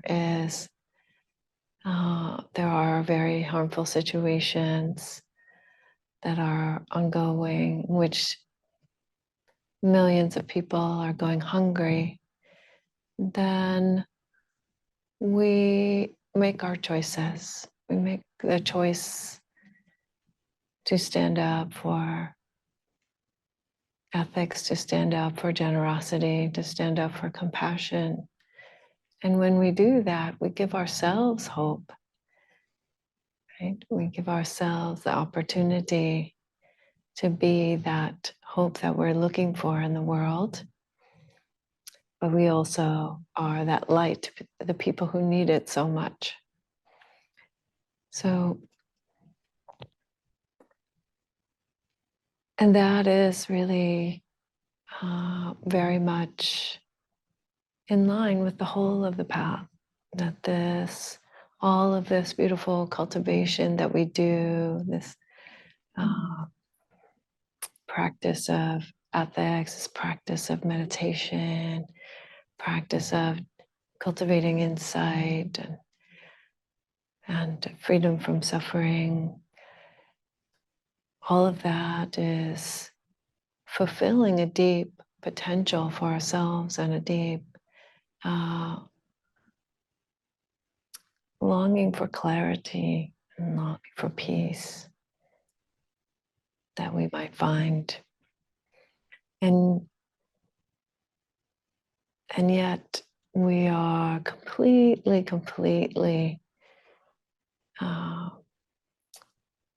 integrated into this world.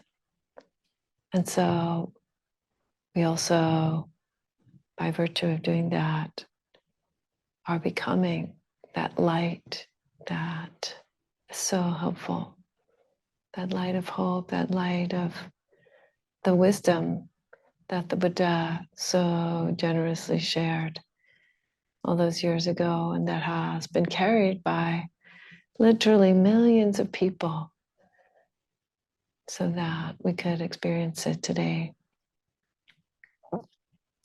So I thank you for being the people who are carrying that light in whatever way you do it, and I want to just affirm that we can make a difference in this world.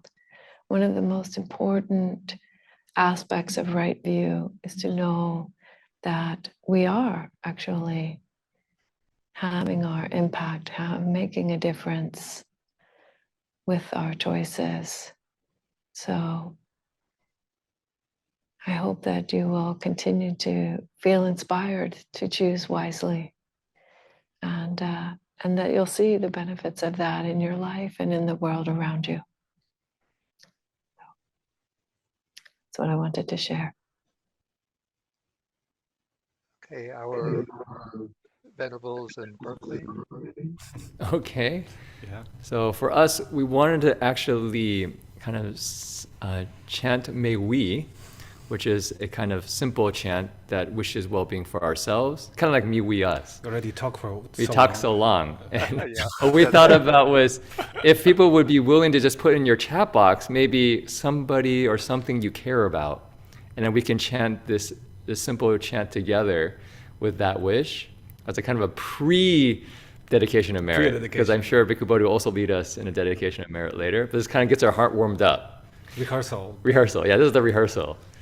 So if people be willing just in the chat box, maybe someone or something that you wish to send the goodness from being together for this last, you could say maybe starting from last night to tonight. 24 hours of really kind of reflecting on the Dharma, being with good spiritual friends, learning these ancient teachings that have been carried on by millions of people, as Ayya Dhammadipa just shared. Keeping them alive, and also from I guess I use this kind of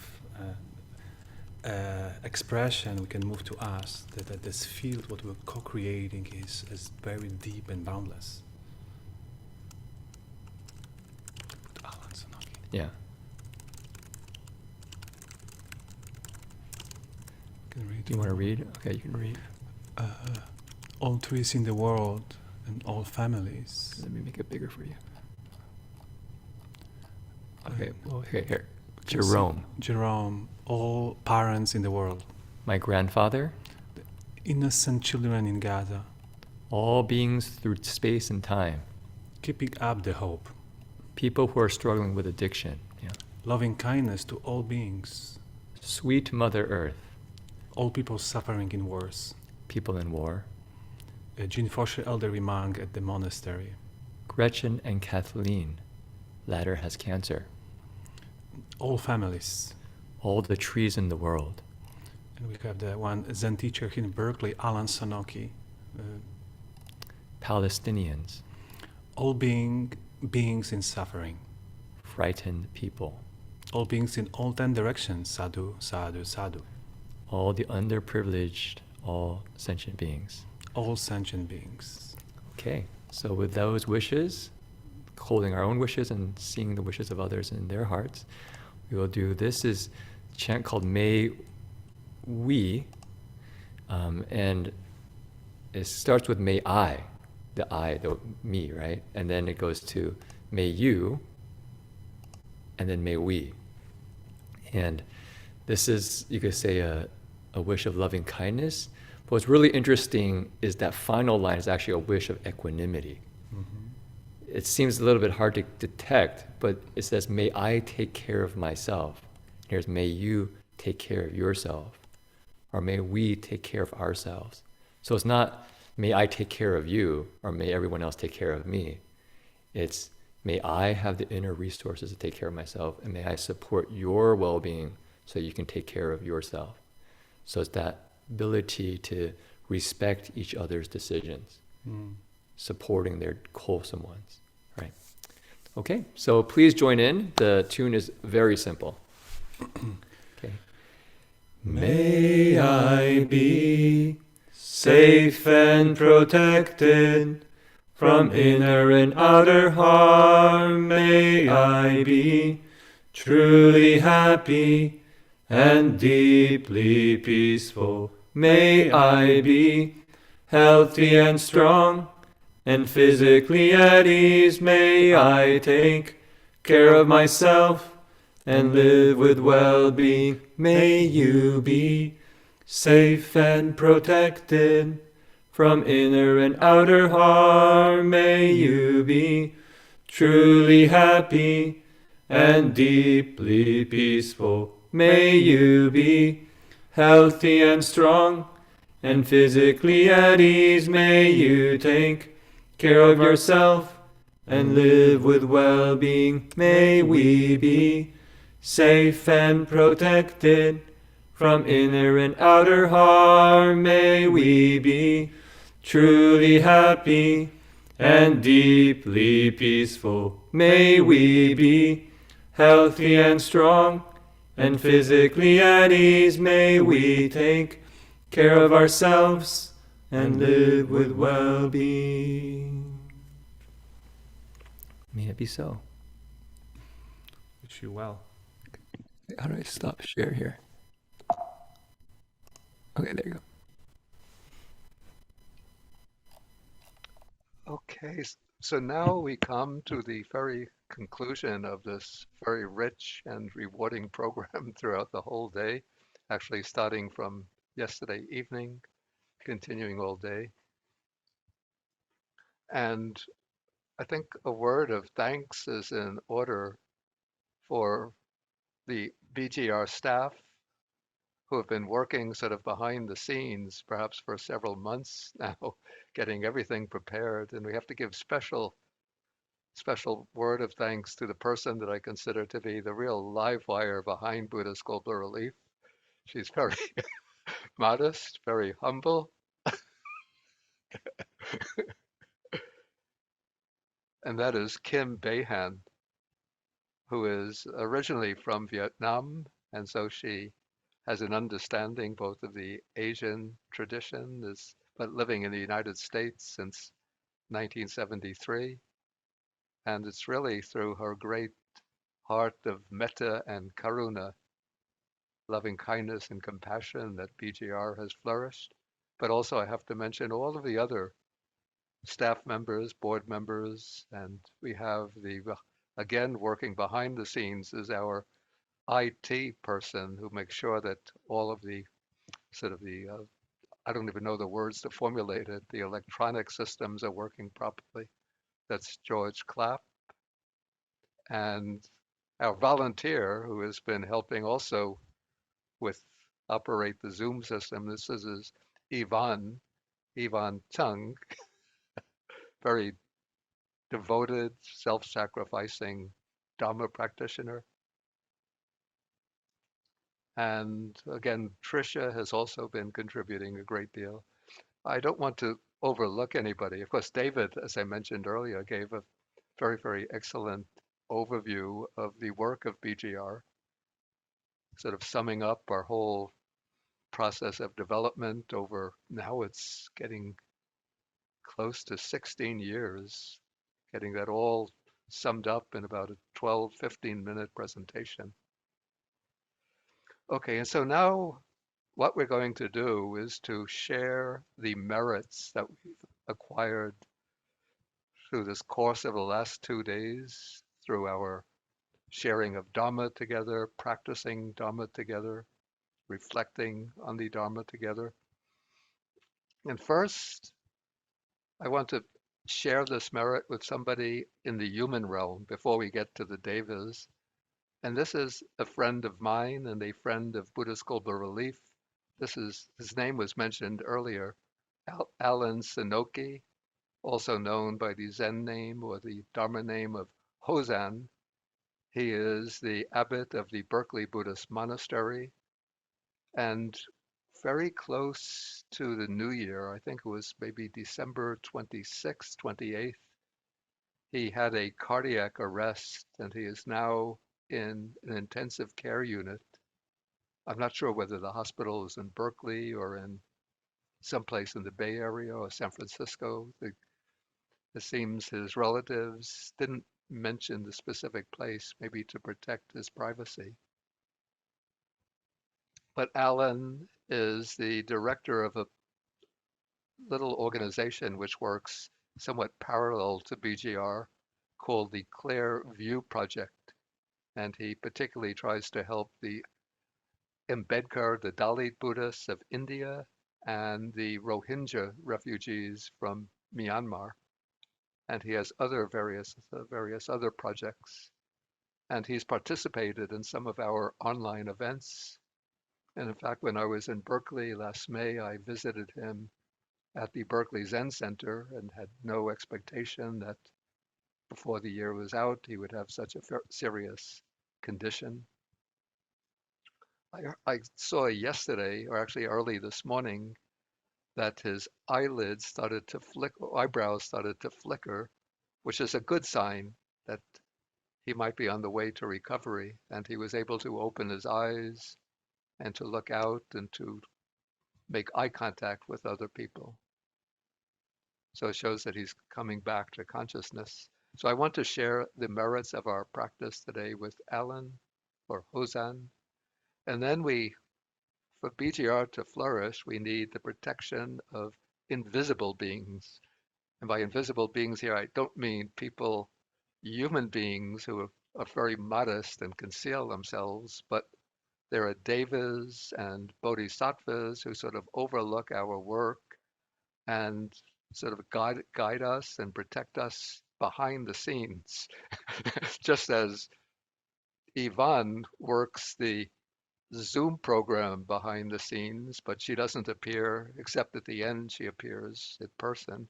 So we have these Dharma protecting deities and celestial bodhisattvas who are working to protect the work of Buddhist Global Relief and sort of ensure that our projects are successful and that we work together in harmony. But they require some payment, and their payment is not in the form of money. So you don't have to make donations of money to them, but the donations we make to them is to share our merits with them. So I'm going to invite them to witness from their celestial realms, to witness our activities over the last 2 days, and I'll recite the verses in Pali by which we dedicate the merit to them and share the merit with them. So you could just join your palms together, and in your minds, you imagine that merit as being a bright, radiant light, and imagine that light shining forth and flowing upwards to the celestial realms. And in your heart, you ask the devas and the celestial bodhisattvas to rejoice in those merits and to protect the work of Buddhist Global Relief and to protect the human community and the life community on this planet Earth from all harm and suffering. So I'll recite the verses in Pali. Akasata cha bhumata devanaga mahidika punyantang anumoditva chirang rakantu sasanang. Akasata cha bhumata devanaga mahidika Punyantang anumoditva chirang rakantu BGR. That's not Pali.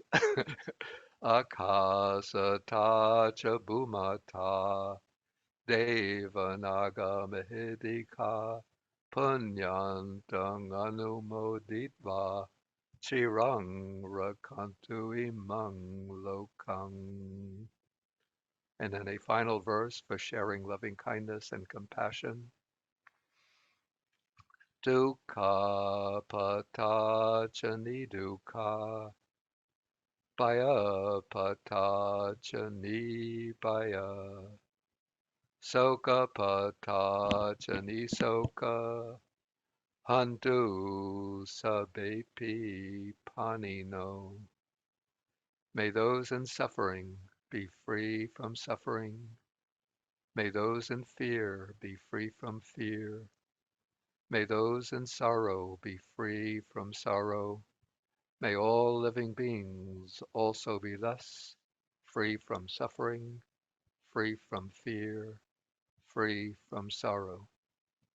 Okay, so with that, I say thank you again to everybody and to the fellow monastics who participated in this program and to everybody at BGR and to all of you who have joined us for this program starting last night, this morning, this afternoon, and this evening.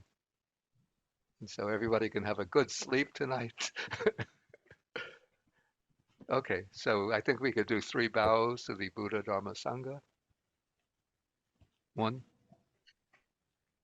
2, 3. Yeah, Happy Care. New Year. Okay, thank you.